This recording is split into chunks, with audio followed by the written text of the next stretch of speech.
I'm Dawn Montefusco, life coach for writers and creatives, and this is the Ultimate Writers Series, how to break through resistance, ignite your muse, and honor your soul's calling. And today we have an awesome guest, Kiala Givehand.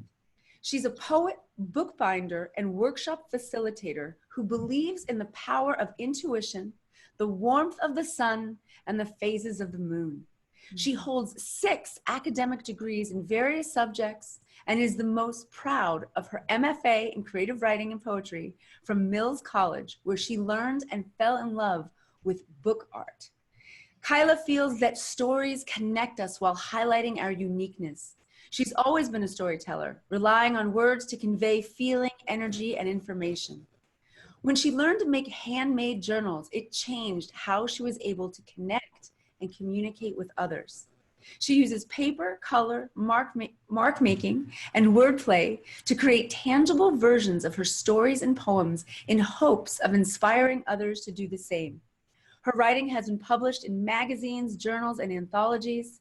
Connect, create, and write with Kiala at her website at kialagivehand.com, and all that information will be on this page. Hi, Kiala. Hi, Dawn. Thank you so much for having me. What an honor and what an amazing, amazing thing you have created here with this. Oh, thank you so much. I feel the same way about you. It's funny when you do this research for people and you find people. I do poetry and I love different aspects of writing, but tell us, first before we get into this amazing journey you have on book art, tell us a little bit about what's going on right now. Just tell us what you're excited about. Wow, so many things. I think the thing that is most new and still kind of fresh in my life, my husband and I have opened a physical space in Pensacola, Florida, which is my hometown, born and raised, which I never thought I would move back to my hometown. Like I've been away for 27, almost 30 years I've been away from home. Of course, coming back periodically for visits, but apparently this is where the universe wants me to be right now. And so I'm usually very resistant to things that I'm like, I'm not doing that, universe. I don't know what you think. I'm not doing that. But this feels right for now. And so we have a physical space where we are hosting workshops and retreats. We still do our online business. We're probably still about 85, 90% online, what we do working with people. We've built a global community online. And so that's not going away. What we're doing is we're just adding to that by having the ability to have workshops and weekly events and monthly events and things that we can do, bringing in guest teachers to speak and give workshops and retreats. So we're really excited about that. So that's like the big thing that's happening in my life right now. Yeah. I love it. I love how it makes sense to me that you would want real people, real flesh, and a real store, or not store, like a place to do the workshops and things like that. I love that. I'm a little jealous because I want to go back to doing more of those face-to-face things, but you do book art. So yes. It's physical. It makes you feel alive. I'm guessing. Yes, it absolutely does. So it's just, for me, it is I'm very kinesthetic. I can process differently when I touch things and when I'm manipulating things. So for me, the act of folding paper is meditative. It is something that I use to help ground and center. Like seriously, when I'm having a frantic, frazzled day, I just put a stack of paper in front of me and start folding. Wow. I pop on a podcast, or maybe I just sit in silence and do it. But it is such a meditative process for me. And so when I found book arts at Mills, it was like, oh my gosh, where has this been all my life? Tell us more about, because I mean, I'm not even like, I know it, but I don't know it. And so people out there won't know it. Tell us about book art and your first, when you discovered it, and tell us the story. Absolutely. Yeah. So I didn't know there was a thing called book art. Like I'm sure many, many people do not. And I actually went to Mills for poetry, creative writing and poetry, which is what I have an MFA in. But while I was there, I discovered the book art department and what book art is. And there's so many definitions, Dawn, like I'm going to give you my sort of way that I explain it to people.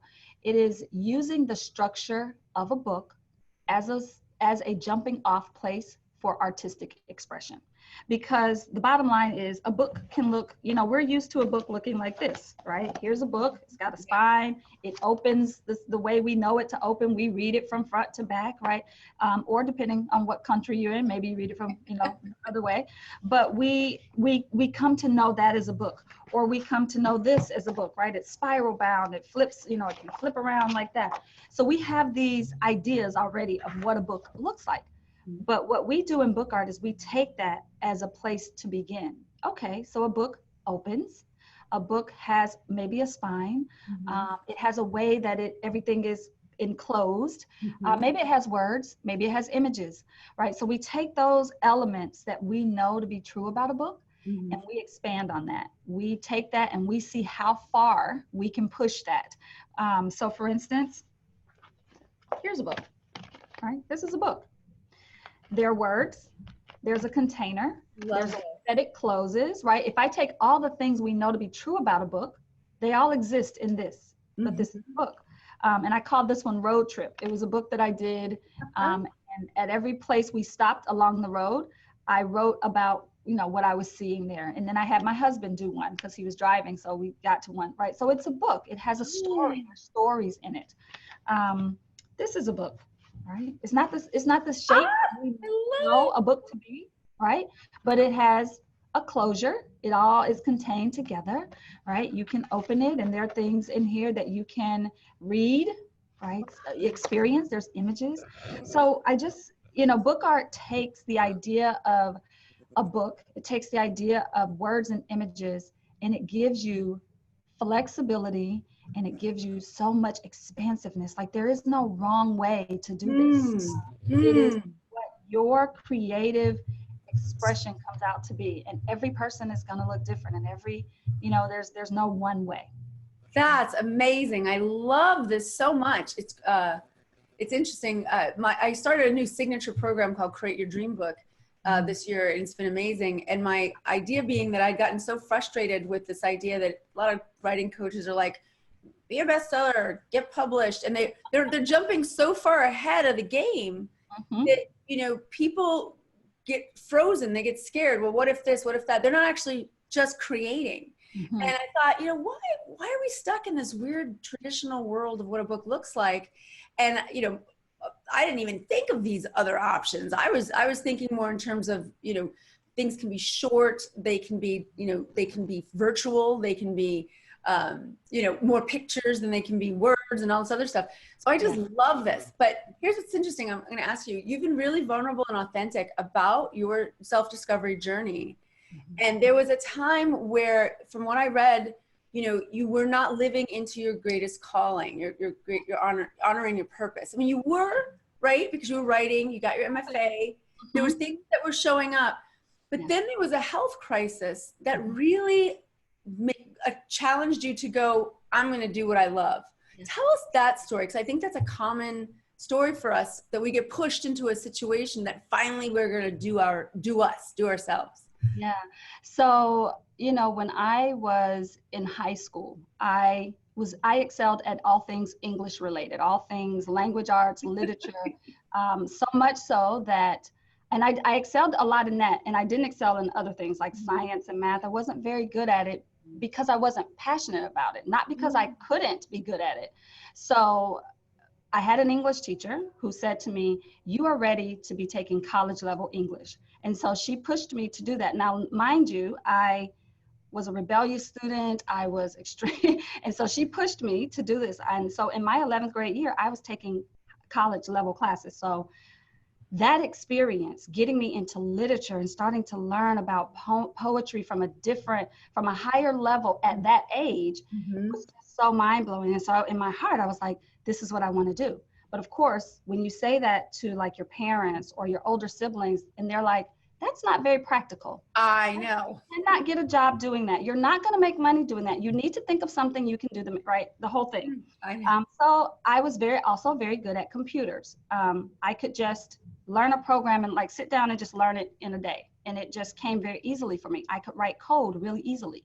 So I went in that direction, right? Then I got to academic, to actual university. And I was like, okay, I'm supposed to major in, computers. That's what I'm supposed to do. But you had all these other slots you could fill with whatever you wanted. Yeah. I filled all of those slots with creative writing, poetry, literature courses. So by the end of my degree, when it was time for me to like declare a major and sign up for graduation, my counselor was like, well, you actually have enough credits to do English education and creative writing as your major. And I was like, I do? How did that happen? I was really excited about it, right? But again, being practical, I went into teaching. That became my career. I did that for a really long time. And I stood in front of students for, I don't know, almost maybe 10 years, telling them, follow your dream, do what makes you happy, you know, preaching this to them and pushing them to follow their bliss and do. And fast forward a little bit, got married to my best friend, and we, I can't even remember how it happened, but I was in the driveway and I just had this really painful cramp happen in my stomach. And it just, from that moment, it just spiraled out of control. I had a whole year of doctors and surgery and just things that just, right? But up until before that, I had been applying to MFA programs. I had been filling out the paperwork for probably 5 years, Dawn, consistently. I had packets of applications that I never sent off because of fear. I was afraid. Like literally, I would fill out the application. I would write the essay. I would write out my application fee check and sign it and put it all together in a packet and never send it off. Wow. Okay. This is how much fear was like gripping me. I would do everything to get me to that point. And I would even have stamps on the darn thing and never put it in the mail. Wow. Okay, so 5 years worth of doing that. Then this health thing happened. I had the surgery, and the surgery just kicked my body ecology out of whack. Do you mind if I just ask what actually was going on? Yeah, I had stage 4 of 4 endometriosis. Oh, wow, that is painful. Yes. Yeah, with fibroid cyst. Fibroid. Yes. And so all of that, the doctor gets in there and finds that it's way worse than he imagined. So something that was supposed to take a 45-minute outpatient ended up being overnight at hospital and months of recovery. Like it just, seriously, it threw me. I can imagine. Oh. So I ended up having to quit I'm a worker bee, right? I'm a double Capricorn. I'm very practical. I'm a I have a strong work ethic. So I had a lot of jobs. Like I was teaching online classes at 2 colleges. I was teaching in person. I was working, you know, I had all these jobs. Yeah. I had to end up quitting several of them because I just could not function. I could barely keep a thought in my mind. I was constantly in pain. I mean, I could sit here and list a laundry list of things that were just going wrong in my body. It took 8 doctors. It was the 8th doctor who figured out, okay, here's what we need to do. And she got me on we did a whole thing. But during that time, what I realized is life is short. Life is too short for me to keep doing something that I kind of love. Yeah. I love teaching. I am a natural teacher. I love teaching. And I was teaching English. I was teaching other people how to write and publish their poems. I was teaching people how to, write their short stories and I was really great at it. And I am really great at it. But it was not I was not living into my fullest purpose. I was not also simultaneously doing the thing that I wanted to be doing in life. Which was, and I had been saying for 17 years, I was going to go get an MFA and do poetry and right. And so after that health crisis happened to me, and after that whole thing, and I had to, fight to get myself back in health. I had to literally reset my entire ecosystem of my body and my life. I had to let a lot of things go. I finally applied to an MFA. I finally applied to several MFA programs, and I actually went to the mailbox and put them in the mail. Actually, by this time, everything was online at this point, right? Oh, yeah. I sent out my applications. And when I got the first one back in the mail, I almost fainted at the mailbox. Like I thought it was a joke. I didn't think it was real. Yeah. Like screaming outside at the mailbox. My husband comes out, he's like, what is going on? I was like, I think I got accepted. I think I got, yeah, it was crazy. And I actually, another crazy story, The first one that I got was Mills College. I got the others in the mail. I don't know if I got accepted because I never opened any others. Oh, wow. Yeah. Mills was the one I wanted. It was the one that when I sent it off, I was like, if I really hope I could just get this one. Yes. So fast forward, I got into Mills, and I say to people every single day, you really do have to advocate for yourself and for your soul. You have to do the thing that is nagging at you, and that getting an MFA, I didn't need another degree. I had like 5 degrees at that point. I didn't need, seriously, I didn't need another degree, another credential. I really didn't. But it wasn't about that for me. It was about the experience, the gift of time to write, the gift of time to be in conversation with other people who want to write, other people who are following their dream and their bliss, which is why I'm so excited about what you've created here, because that, what people are doing, anybody who's sitting here listening to you and I talk about this, they're gifting themselves the time Yes. to sit here and be in conversation with us about writing and feeling your, finding your purpose and fulfilling your soul's calling. And in the Facebook group, you get to be in conversation with people, right? Yeah. So the gift of time, the gift of community, that's really what I gave myself. It wasn't even about the degree. If I had not finished the degree, it would have been okay, because I have enough degrees.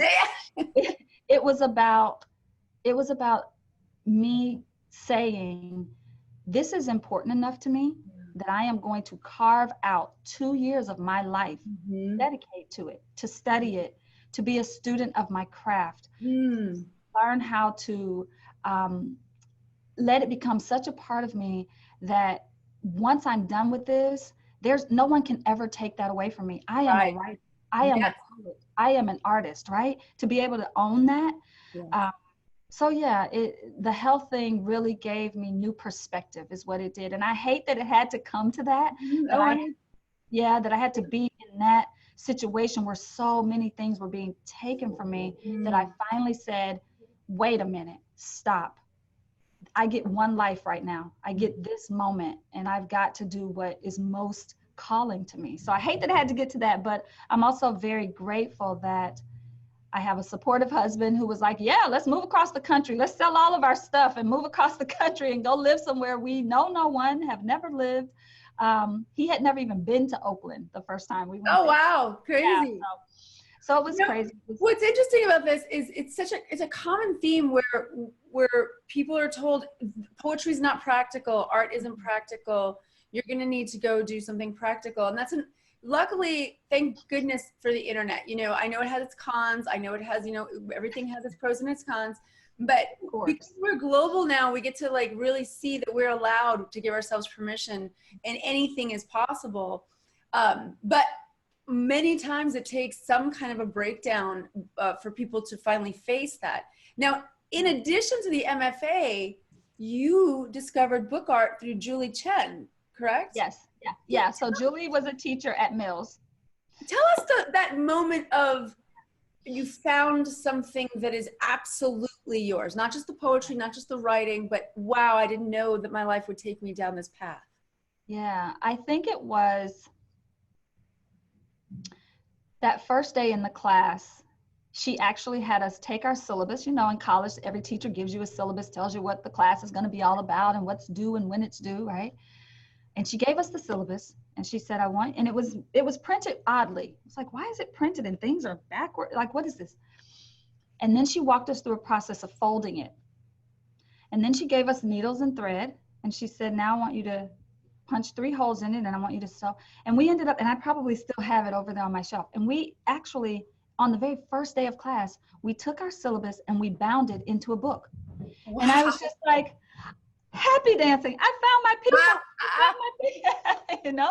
And it blew my mind. I don't know if I even heard anything else she said after that when she was explaining the syllabus. I was just in awe of the fact that I had just bound this book.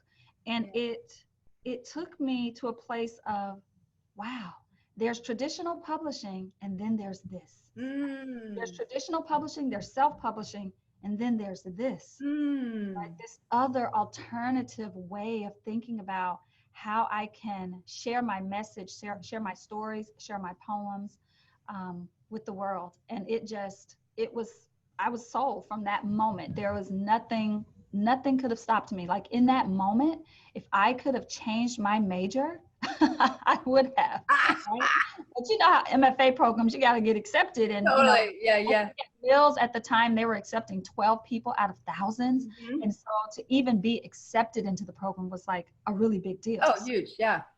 Yeah. So finding Julie and finding book art, it just it just gave me another door. It was like door number 1, traditional publishing, door number 2, self-publishing, door number 3, book art. And I was just, whoa, you know. And Julie is she's a book engineer. Like Julie makes things that look like this. Right? Whoa. Where That's amazing. I mean, I don't have if I had a table, you could see it a little better, basically, right? But the pages are floating, right? There's poetry on one side, imagery on the other, and the pages are floating, right? So this is actually a book I made in her class. Wow. But she creates books.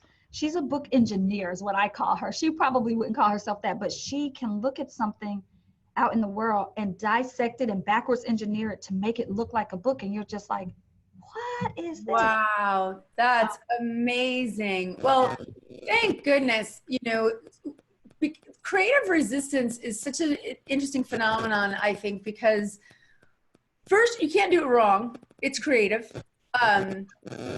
The uncertainty principle and the fact that you don't know necessarily where it's exactly going is called art. That's where, you know, we want these happy accidents. We want to see where our souls and our right brain brings us. And if, but you know, a lot of people are still people over 40, I work with mostly over 40, they get stuck in that voice that told them, no, you can't be a writer or you can't be a poet. What do you know, when you work with people that are really stuck in resistance, mm-hmm. you know, and they want it, you know, and you can see it in their eyes. You're like, okay, I know this person is really, that this is where their soul is bringing them. And then they get that shutdown.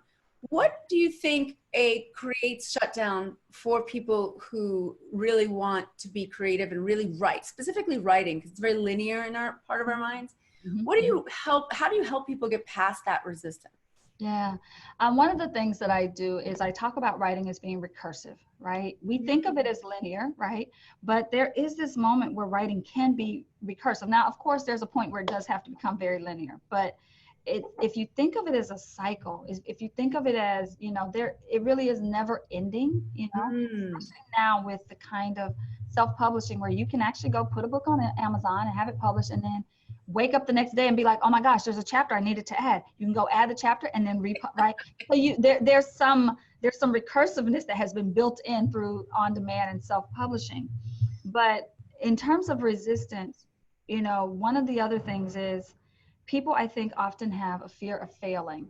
And they have an inner critic that is nagging at them, talking to them.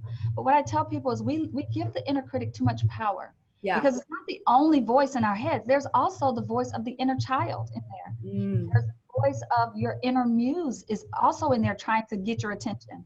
And for women, I say there's also an inner crone in there who is wise and she knows and she's already seen it for you. And you just need to learn how to listen to all of those voices. The inner critic is there for a reason. We need that voice. It's trying to protect us from some past hurt or trauma or thing, right? So we don't want to shut it out completely and shut it down completely. But we do want to learn how to embrace it and have a conversation with it in a way that lets it know, I understand you're here to protect me. But I got this. I got this right now. You can take a seat, have a sip of tea, sit down and let me drive for a little bit. I love that. Right. And just giving those other voices space and energy and time to say and be vocal as well, to let our inner wise person say, woman, you've got this. I've already seen it for you. Here's what it's going to look like. Right. So for me, it's a lot about visioning. And visioning for me comes through that inner wisdom that I know is already in there. It's the voice of my grandmother, my great grandmother saying, you know, I've already seen it for you, child. It's done. It is totally. It's done, you know, the one that's saying, name it and claim it, you know, those voices, right? So we do a lot of work with naming that inner critic and naming that inner child and naming that inner crone, right? And actually dialoguing with those. Oh, I love this. Yeah. And so for me, when the resistance comes up, we do that in the beginning so that when the fear comes up. And when the inner critic is talking, we actually can say, okay, and my inner critic is named Janine, which is actually my middle name. But growing up, I didn't like the name Janine. And so I thought, okay. Later, of course, I realized I was named after my Aunt Jeannie, who I love and adore. But at the time in high school, it's like, Janine, I don't want to tell anyone that name. So that's my inner critic's name, because she's very belligerent and very vocal, and she is loud and she's passionate, and she, you know, and that voice is what I hear when she's saying, who do you think you are? You can't do that. Oh, you're going to write a book? Really? Oh, you're going to try to publish a poem? Really? You know, that's how she sounds when she talks. And so when I know that, when I hear that voice come up, I can say, all right, Janine, I hear you. Yes. But guess what? I have published poems before, Janine. Remember that time? Oh yeah. Then all of a sudden I have this moment of like, I've done this before. Totally. I can do this again, you know? So it's just a matter of, you know, and some people might think, okay, so now she wants us to be crazy people, talking to ourselves, having voices in our heads. But they're already in there, y'all. The voices are already talking to us. They're already saying, stop, don't do that. You're not good enough, right? I think writers suffer from that more than most artists. I mean, I don't mean to, like, you know, I from all of the interviews and all the studies and everything, with other artists as well, I go, so how loud is your critic, you know? And I think because we deal with language and words everywhere, right? We're not looking at watercolors and acrylics and paintings everywhere, but we are looking at words everywhere. That the mind snaps into those authority figures, whether they be teachers that were not supportive. I had a writing teacher freshman year of college who told me I was in front of the class, I was a terrible writer, and that I should not write, that writing, I mean, I'm not really sure what his deal was. People say, well, maybe he was just jealous, because the whole class came to my rescue and literally told him that was inappropriate to say to a student. So inappropriate. Yeah, he eventually got fired, and I found out later, and then I wound up finding a mentor and writing with her, and did what you did, took extra classes in undergrad for grad school. But the critic comes back with my mom or dad, who said, you know, well, you know, be careful. Don't necessarily, and they just want us to be safe, you know? Yeah, protective. And then we get the people who, when you say, oh yeah, I'm writing a book, I tell my students, you know, and clients, be careful who you tell that to, because if they're not living into their purpose, they may come back with, well, who are you to write a book? Exactly. Or what is your book about? Oh, really? You're writing a book? Oh, maybe I should write a book too, you know? Yes. Yeah, I love when people say that. Oh yeah, I thought about writing a book once. I think I might write a book too. And I'm like, you should. I just say to people, you should go for it, right? Because you know, as someone who is formally trained, and I know what rejection feels like. And I think that's the thing too, is like, as a writer, rejection is a part of the process. And I tell people that it's a recursive process, and inside of that process includes rejection. Because if you're not being rejected, for instance, as a poet, if you're not being rejected as a poet, it means you're not actually trying to publish anything. Totally, absolutely. Right? Because you have to, in a lot of ways, depending on the kind of poetry you do and what you want to do in the world, how you want to show up. But most poets are working to get into journals, are working to be in anthologies, right? And so one of the things I did for myself to help sort of quiet that mind is I started working on the poetry journal staff during my MFA program, so that I could really truly get into that space of what it feels like to be in the editor's seat. Yes. So I could understand when I got a rejection that it wasn't personal. It really wasn't, you know. And then I created a literary journal. I've got 3 issues of it here. That's right. Tell us what its name is. Yes, Generations Literary Journal. And the whole idea behind it is because I love children. I've worked with children. I started my teaching career in K-12. And there's so much untapped potential in our high school. I know. Oh my gosh.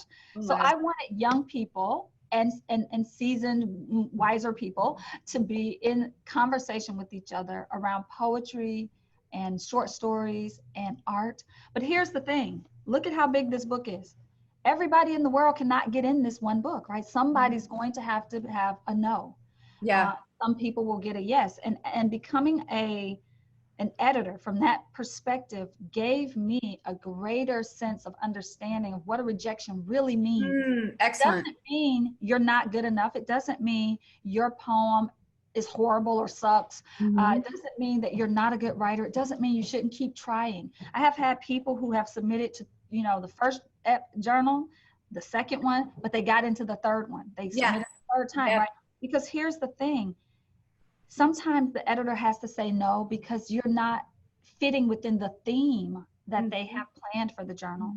Sometimes they have to say no because of the length of your poem, right?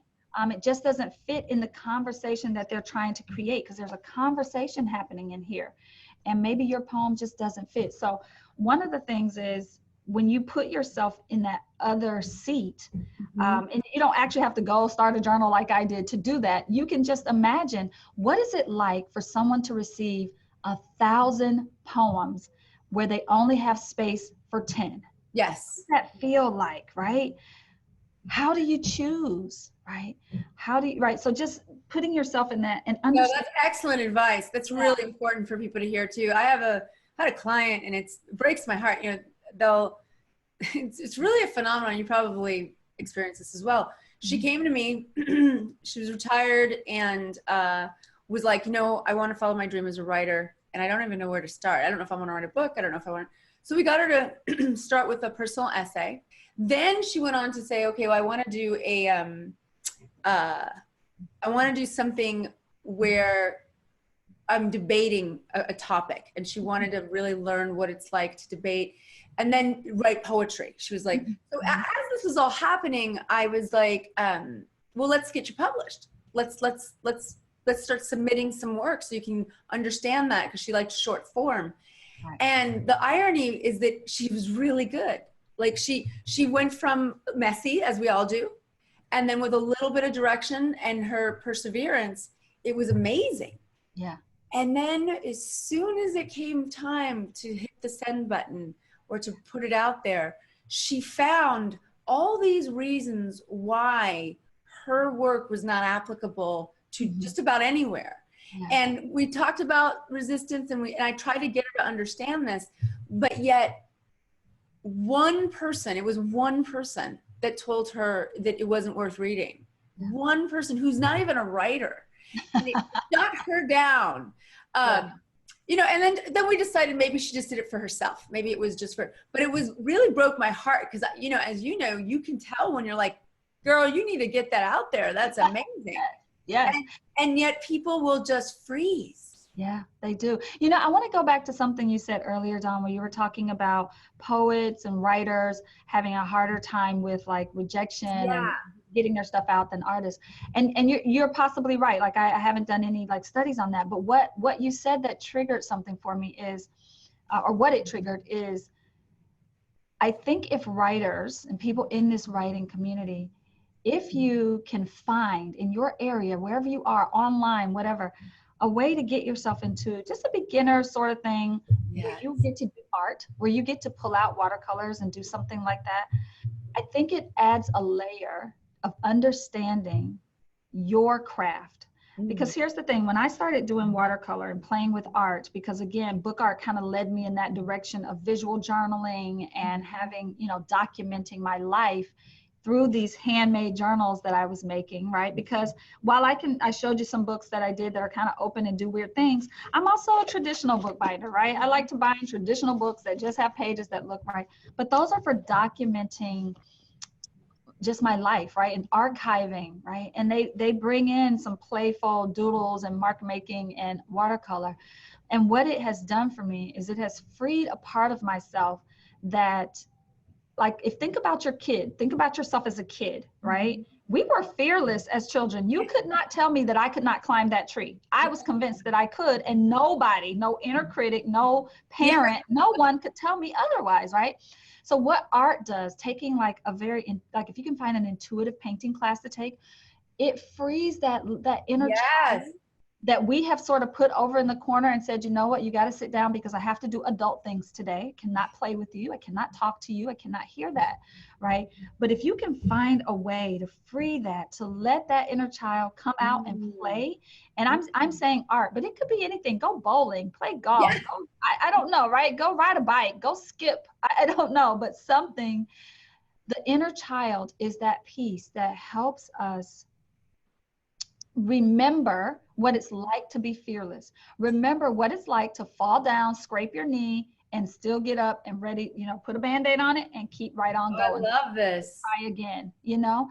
So we have to do the kind of things that will cultivate that, a relationship with our inner child again, because a lot of us, like you, have been told by some authority figure, someone we trusted and loved, that maybe we weren't good enough, you know? It drives me crazy to hear parents tell their children to color in the lines. I'm like, stop saying that, you know? When I was a K-12 teacher, I would hear parents say, well, yeah, I just made them, you know, or another English, another science or math teacher would say, yeah, I just had them write sentences as a punishment. No, don't do that. You don't make children write as a punishment, because that stays with them. And then every time someone wants to give them some fun writing to do, they think they're being punished. Totally. Right? So it's like we have to do the things that are going to bring us back to a place of remembering what it's like to be fearless, to feel like we could not fail. As a kid, I would write these little stories on these little pieces of paper, and my mother would put them on they were probably the worst. They didn't have any, but she would celebrate that. She would put that on. I would bring home these stick figure drawings. She'd slap it on the refrigerator, you know, and it meant something. It meant something. And so we have to try to tap back into that. We have to find ways to reconnect to our inner child, because that's where our fearlessness lives. Fear has its place, don't get me wrong, but so does fearlessness, right? We have to be willing to take risks and see what happens. I love this. You know, it's been mentioned in a few interviews, but you said it just perfectly about tapping into the inner child. And it actually, I was like, when I'm just remembering a time where I was like really like my business was doing good, things were going well, but I was just not, I was empty inside, and I wasn't writing poetry, and I was just doing like business writing, which I love, but like different. And then I was just like, meh. And then all of a sudden I prayed and I just meditated, and it came up on my feed in Facebook that there was an improv class. And I love acting and I love stage. And it was very low stakes. It was not for the super pros that wanted to practice improv. It was for the beginner level. And I thought, fuck it. And I remember I just walked on down, gave her a check, and I went through, it was like 6 weeks, and we just played with all these exercises for improv. And you're just reminding me of this, because I remember not understanding literally why that was so life-changing. And I talked, but now I get it. I'm like, oh my gosh, it's right in front of my nose. I was able to like totally not do it wrong. You couldn't do it wrong, she told us. And then when I applied that to my writing, my brain started to go, started to say, oh no, just play. Yeah. That is excellent advice. I love that so much. And I didn't think of that in my list as I was listing things, but yes, acting is another great. Fun. Super fun. One more question, and then we're running out of time, is tell us why it's important. I'm sure you understand this because you're formally trained, and I think there is something to be said about that, because they teach you to finish what you start. What's important about finishing? Yeah. Life is everything we do in life is a cycle. Everything is a cycle. Writing is a cycle. We start a piece and we need to finish it. We need to close that thing. We need to bring closure to it. As humans, we crave closure, right? We cliffhangers keep us coming back to shows, right? But then we want that thing to close. Like we want there to be closure for those characters, all right? So the same is true in our lives. We are basically living in cycles and systems, right? The moon has phases. It starts and then it ends, and then it starts again and then it ends, right? Our birth year, that's why we have birthdays, parties. We mark 1 year to the next year, right? We have all these cycles, and they have a beginning and an end. Writing is no different. The other thing about completing is the ability to celebrate. Nice. We have to have those moments of celebration. Even if what you have finished, like finish a rough draft and celebrate that you finished the rough draft, then move to the next cycle, which is, you know, to do your editing or your, you know, developmental editing, and then you're right. But you start and you finish something so that you can just have this moment, right? So when I created this, I have this little ebook that I did, and I turned it into an actual, you know, but it wasn't this binding it. Nobody else in the world has this one unless they like printed theirs out and went and took it to Kinko's and had it printed, right? But I did this for myself because I needed to see it as a finished thing, a project, a thing that I finished, right? So at the MFA level, they force you to do a thesis. It's how you graduate. It's how you say you're done. And that thesis is not something you can just keep, you know, revising. It's once it's done, and it's bound and put in the library of the college, right? Yes. As fearful as that, like even saying it out now, I'm like, oh God, don't go look for it, people. Do not look for that thing. It's there. I went, I saw it. It's in the library, but do not go there. Because it does. It's like it's like a photograph. It marks where I was at the end of my MFA program.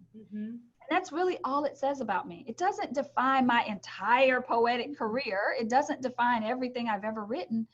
It just defines that one moment. We need that completion. We need to say, look at what I did. I finished.